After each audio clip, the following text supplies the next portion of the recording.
일, 교재 플랫폼 31차 세미나, 교회가 사회를 만나다로는 17번째 시간인데요. 오늘은 신대원 교육체계 분석에 관련해서 함께 살펴보도록 하겠습니다. 네. 교회가 사회를 만나다 청빙과 공시, 감사에 저희가 17번의 세미나 했던 주제들을 보고 계시는데요. 여러 가지 주제들을 다루었는데 오늘은 신대원 교육체계 분석을 조금 살펴보도록 하겠습니다. 장신대 개교기념 세미나, 개교기념 학술대회에서 발표한 내용인데 크게 세 가지로 나누어서 저희도 분량상 세 가지로 나누어서 진행을 예정하고 있습니다.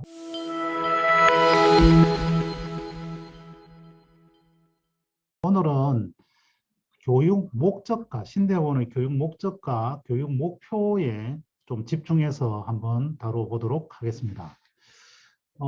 우리 박세진 님, 보통 신대원 교육 목적 이러면 어떤 것이 생각이 납니까?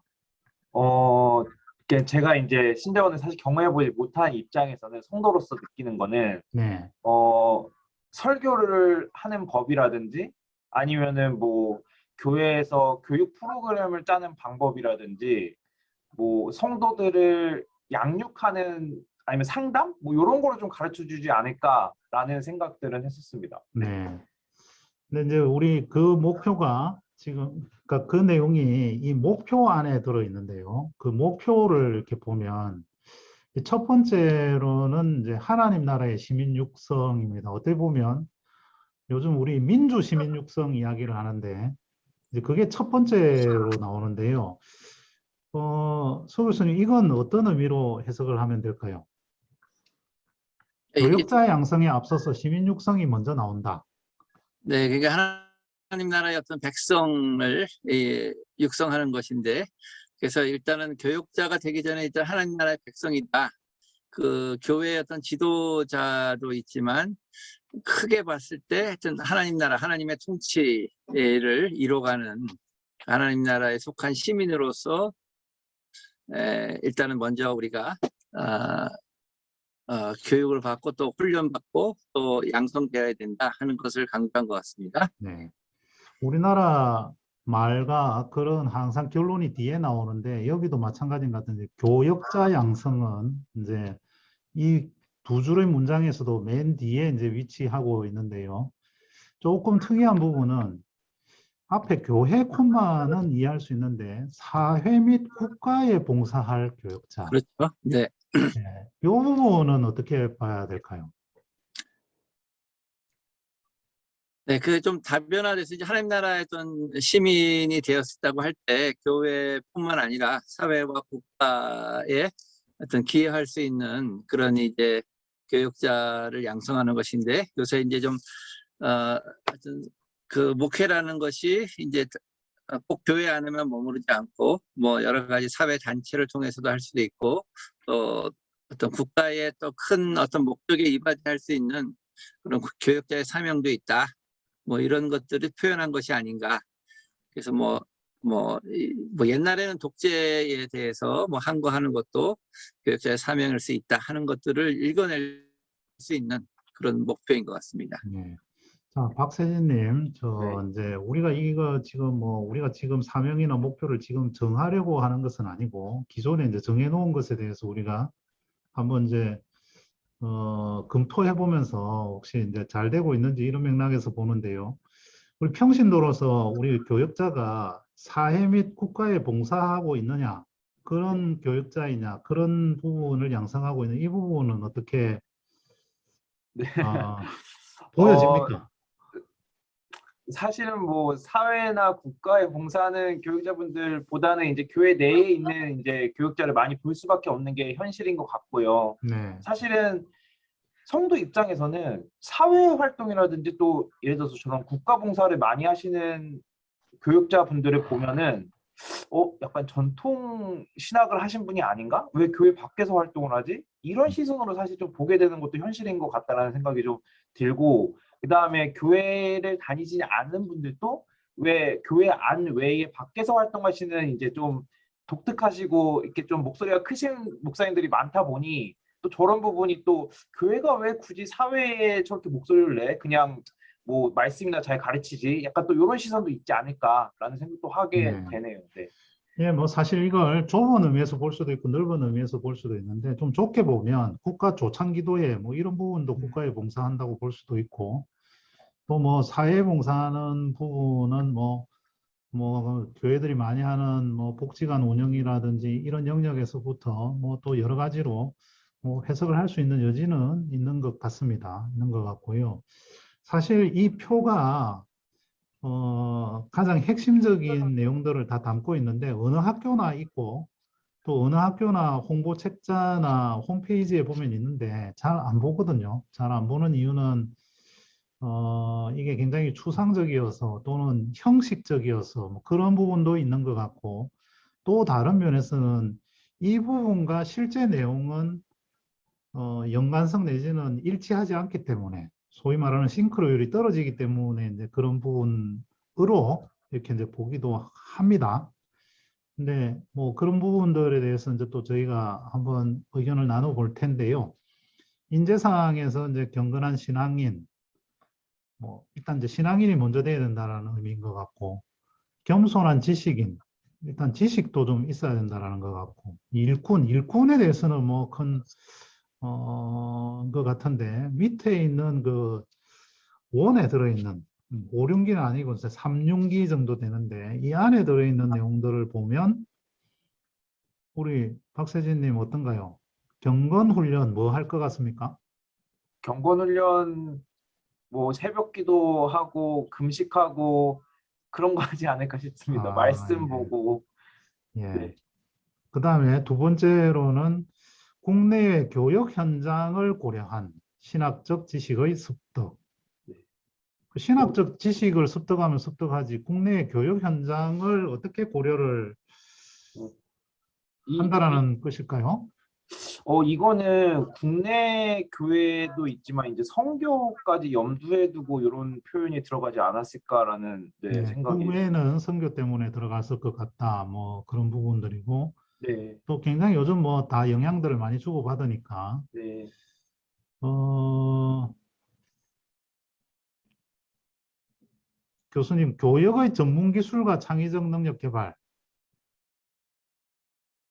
이 부분에서 늘 이렇게 신대원 교육을 이야기하면 우리가 전문 기술 학교가 아니다 이야기하는데 여기는 전문 기술 능력 개발이 들어 있습니다. 들어 있네요. 요거는 어떻게 보면 될까요? 이게 이제 뭐 지금 아까 처음에 얘기하셨던 네. 설교나 또 예배, 또 상담, 또 하여튼 뭐 조직, 또 교회의 여러 가지 이제 헌법이나 이런 것들을 잘 할 수 있는 능력이겠죠. 예. 네. 전문 기술이라는 단어를 쓴 게 조금 좀 새롭기는 합니다. 새롭기는 하고요. 오른쪽으로 지금 왼쪽 페이지를 가지고 너무 많이 이야기를 했는데 오른쪽의 내용을 보면 7가지 교육 목표를 두고 있는데 1, 2, 3번은 이제 일단 신앙이나 인성, 뭐 도덕성 뭐 이런 부분과 관련되는 부분이고 네 번째, 다섯 번째는 이 상황, 그 사회적 상황, 컨텍스트, 경험 이런 부분들을 많이 이야기하고 있습니다. 그리고 6번과 7번은 그 전문 기술과 능력에 대해서 이야기를 하고 있는데 박사장님이 1, 2, 3, 4, 5, 6, 7 이렇게 나눠지는 게 감이 이렇게 딱 오시나요? 네, 뭐, 엔터를 쳐서 딱 부분을 네, 작성이 되어 있길래 네, 이 왼쪽에 있는 동그라미 3개가 각각 이렇게 좀 나눠져 있다 이렇게 이제 뭐 보면 될 것 같습니다. 네. 다음으로 한번 넘어가 보겠습니다. 자, 그렇다면 이 융합 모델 서 교수님 설명을 좀 주시면 좋을 것 같습니다. 네, 그래서 그 하여튼 신학이라는 것이 이제 학문적으로 굉장히 중요하고 또 여러 가지 배울 것들이 많이 있는데 결국 이제 목표는 사역자의 신학이 돼야 된다. 이제 사역자라는 것은 교역자라고 얘기할 수도 있겠죠. 목회자라고 얘기할 수도 있고.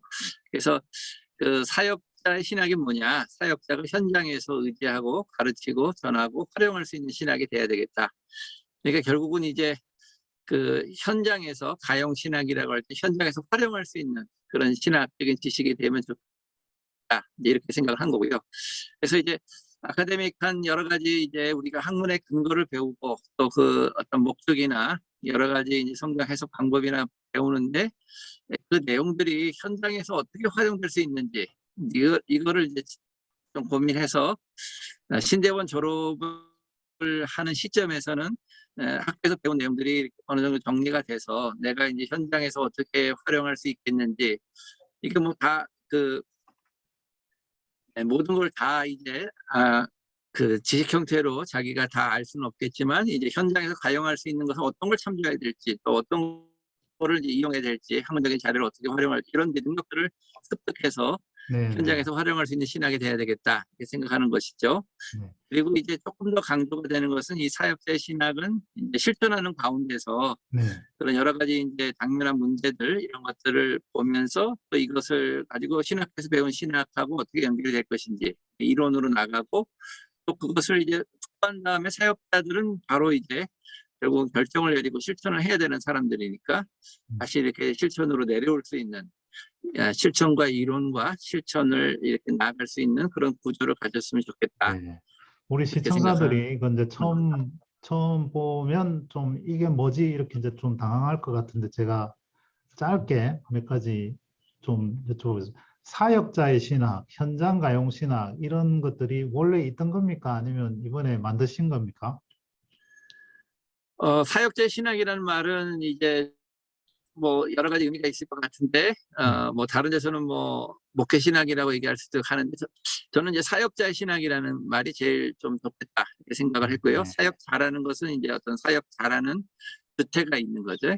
그 네. 주체가 사용할 수 있는 그런 신학, 또 활용할 수 있는 신학 이런 의미를 좀 강조하고 싶었습니다. 현장 가용 그러면 신학이라도 그 영어에서 좀 번역한 말인데 오퍼러티브 테올로지 뭐 이런 이제 말이 있는데 네. 그런 말을 약간 이렇게 번역을 해본 겁니다. 그러면 이거를 대칭어라 그래야 되나요? 뭐 그럼 학자의 신학인가요? 뭐 어떤 대칭어를 쓸 수 네, 있을까요? 그래서 이제 학문의 신학이라는 표현을 썼고 상아탑의 신학 뭐 이런 상아탑의 이제 신학. 네. 뭐 이런 상아탑도 좀 너무 부정적으로 들릴 수가 있어서 그러니까 어떤 연구자의 신학 뭐 이렇게 아니면 뭐 신학자의 신학 뭐 이렇게 네. 얘기할 수 네. 있겠죠. 그러니까 학문 세계에서 통용되는 그런 네. 신학의 네. 네. 어떤 좀 대비되는 개념일 수 있겠죠. 네. 박세진님 이해가 됩니까? 뭐 이렇게 단편적으로는 이해가 되는데 사실 깊이 이해는 안 되고 제가 여기서 사실 하나 질문이 생겼던 부분들이 있다면 네. 저도 이제 교회에서 이제 여러 다양한 이제 사역자들을 뭐 내지 교육자들을 만나면 소위 말해서 이제 대학 과정, 학부 과정에서부터 신학을 하시고 신대원에 가신 분들이 있고 이게 첫 번째 케이스인 것 같고 두 번째가 다른 전공이나 아니면 다른 직업을 갖다가 이제 신대원에 가신 분들이 있는데 이 두 부류의 어떤 사역자들의 어떤 양육 방법이라든지 공감 능력이라든지 설교 방식들이 다 다른 것 같아요. 근데 저는 개인적으로는 사실은 다른 것들을 하시다가 이제 신대원에 가서 목회자가 되신 분들이 조금 더 저랑 잘 맞더라고요. 왜냐하면 그 신학 대학을 나오고 신대원에 가신 분들은 뭔가 갇혀 있다라는 느낌?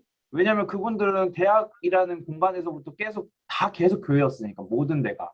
그래서 과연 이런 신대원이나 신학교에서 이렇게 뭐 가용신학이라든지 실천신학이라든지 아니면 성도들을 이해하는 거라든지 이거를 가르치는 게 정말 가능한 건지가 사실 좀 궁금하다라는 생각들을 좀 했습니다. 우리가 완벽하게 통계 자료가 없어서 일반화하기는 좀 어려운 것 같고요. 이 앞서서 나왔던 이 부분에 보면 개인과 세계에 대한 경험이라는 4번 줄에 보면 이 부분이 있는데 사실 신대원 교육 과정 자체는 학부 신학 출신과 신학 전공이 아닌 사람들을 따로 구분해서 가르치지 않는데 나오는 그 졸업생들의 어떤 결과물이 다르다. 이 부분은 이제 교육 과정이나 목표나 목적, 여기서 생기는 교육 내용에서 생기는 차이로 말하기는 좀 어려울 것 같고요. 그러니까 이 부분의 어떤 개인의 경험이나 선험적 지식이라고 표현을 해야 되나요? 뭐 이런 부분들의 차이 때문에 발생하지 않나라는 생각이 드는데요.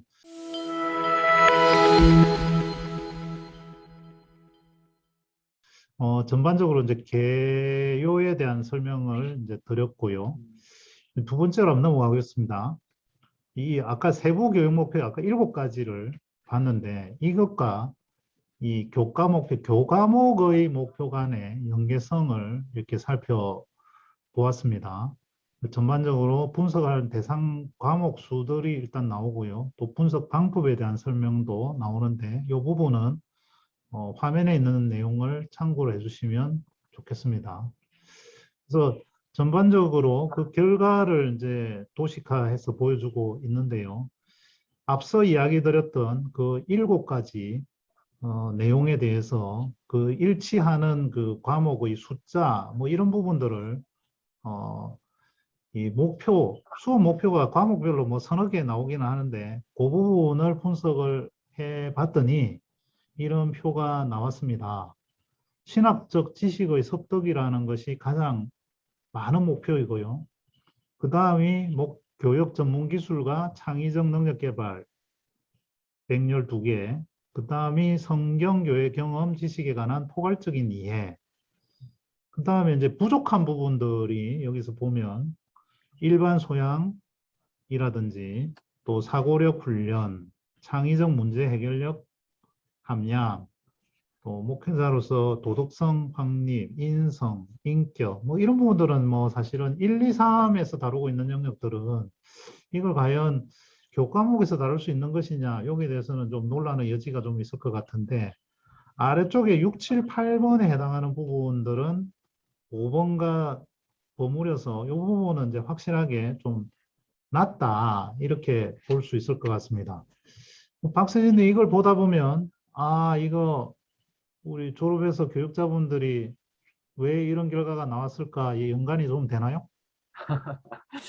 거기까지는 제가 소양이 없어서 잘 모르겠으나 이런 식으로 좀 분할해서 배우고 계시구나라는 생각은 하게 됐었습니다. 이런 분석 방법은 사실 이번에 거의 처음 해본 건데 어쨌든 실제 우리가 평가를 할 때 제일 중요한 부분이 목표 대비 달성도, 목표 달성도인데 이제 그 맥락에서 이렇게 접근을 한번 이제 해본 겁니다. 근데 사실 여기서 이 부분이 그 목표 달성도까지 본 것은 아니고 큰 목표를 작은 과목에서 반영하고 있는가 하는 부분을 이제 분석을 해본 것이다라고 이제 이해를 해주시면 될 것 같습니다. 그 다음에 이 부분은 이제 이 목표를 설정할 때에 빈도가 어떤 것이 많이 나오는가 하는 부분들인데요. 이해 뭐 이런 부분들 단어가 이제 조금 관점 뭐 이런 영역들이 좀 많다 뭐 이렇게 이제 보시면 될 것 같고 조금 테두리에 변두리에 있는 것들이 좀 약한 것들인데 이런 단어들이 이 단어의 빈도가 좀 적었다 이렇게 이제 이해해서 보시면 될 것 같습니다. 그 다음은 이 아까에서 본 부분을 이제 주제군으로 그룹핑을 한 것인데 큰 어떤 주제군들을 봤을 때 교회와 능력 배양 관련되는 부분들이 많고 이 하위 주제에 대한 이해에 대한 것들도 이제 뭐 빈도로 치면 가장 높습니다. 그래서 이제 전반적으로 강의나 교육 자체가 지식을 전달하고 또 개념에 대한 이해를 시키려고 하는 부분에서 이제 해석은 가능할 영역인 것 같습니다. 요 부분.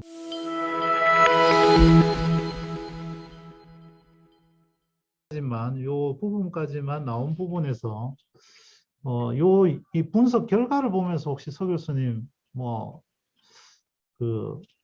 개인적 소회라 그래야 되나요? 뭐 어떤 느낌 뭐 이런 부분들은 혹시 어떠셨는지. 그래서 이제 수업 목표를 이렇게 분석을 하니까 네.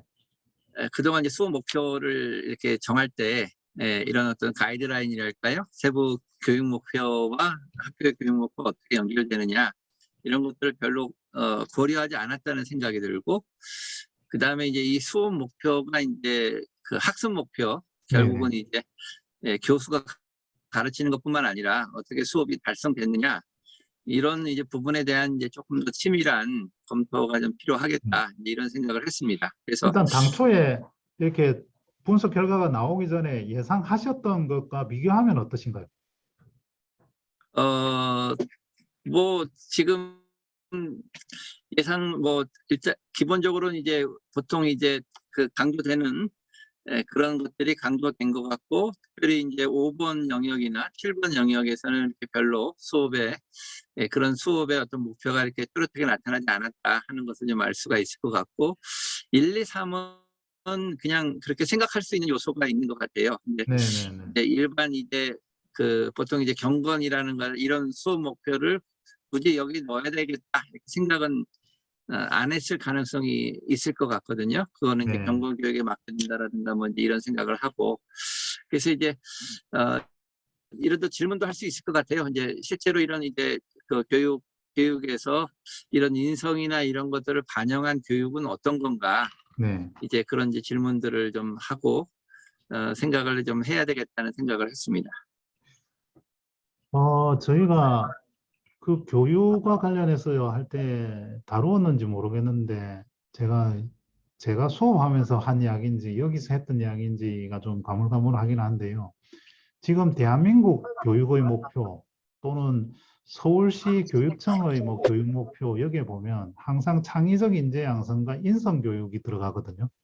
이게 이 목표를 내건 지가 한 10년, 20년이 지났고 대통령이 바뀌고 장관이 바뀌더라도 이 근저는 사실은 흔들린 적이 없습니다. 대학 입시 제도는 바뀌어도 창의 교육과 인성 교육은 바뀐 적이 없는데 그 대한민국 교육이 그 창의 인재와 이 인성 교육을 하고 있느냐라고 딱 던져봤을 때 물론 개량적인 평가한 결과는 뭐 제가 아직 크게 본 적은 없는데 아마 이 부분은 그 답이 이렇게 딱 나올 것 같아요. 딱 나올 것 같은데 박사진님 혹시 뭐 생각해 본 게 있습니까?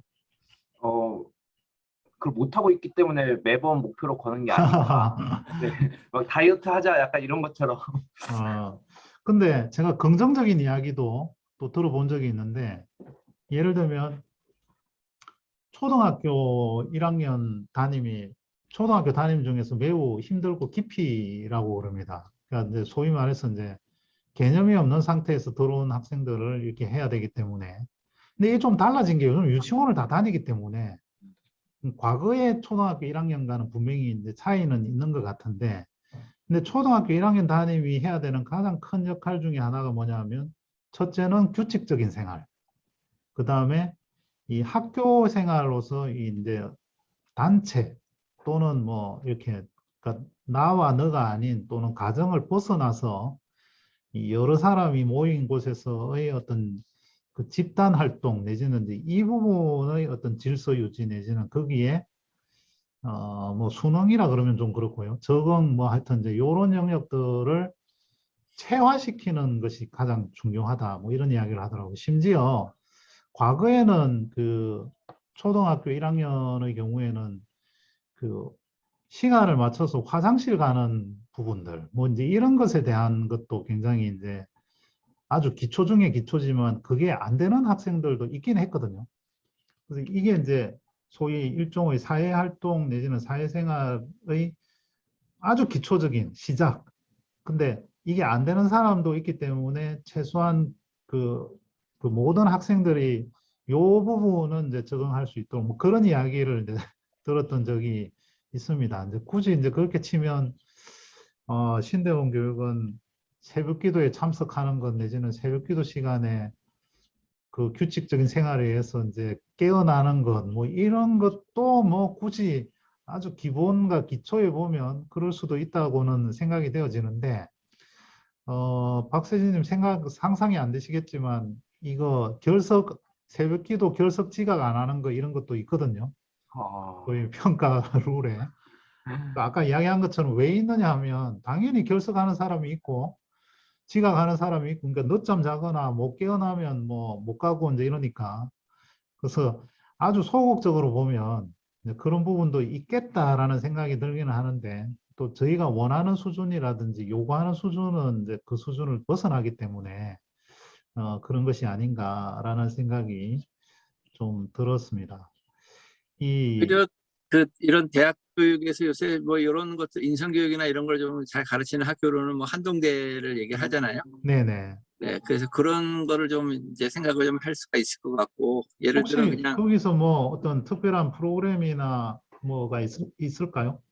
일단은 교수와 학생들을 이렇게 나눠서 예. 교수가 일단은 뭐 이런 학교 학생들을 많이 지도하는 그런 게 있는 것 같고, 뭐 이제 여름에는 뭐 선교로 데리고 가기도 하고 뭐 그런 네네. 것도 있다 그러고, 또 이제 그 한동대 이제 뭐 이제 거기 뭐 홍보하기 위해서 하는 얘기인지 모르지만, 뭐 대기업에서 이제 면접을 할 때 학교에서 뭐 배웠냐 그랬을 때 정직을 배웠다, 무조건 통과가 됐다, 뭐 그런 얘기가 있거든요. 뭐를 배웠다고요? 정직.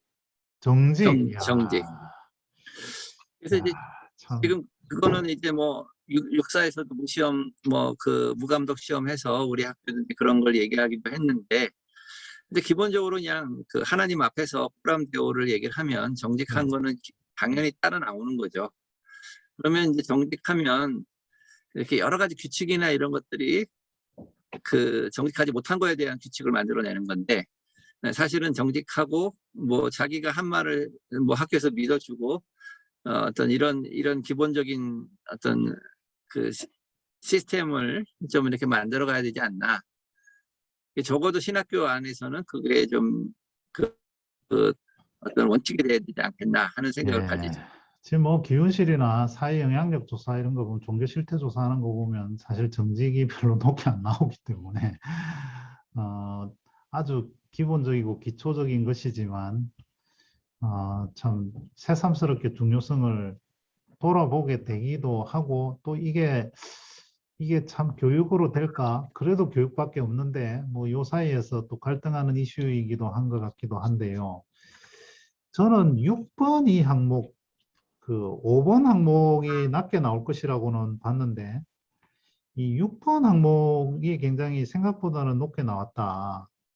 근데 이 부분은 물론 이제 이 역량은 설교나 상담 이런 부분들도 이제 포함이 되기 때문에 그러기는 한데요. 요거는 혹시 교수님 어떻게 보셨습니까?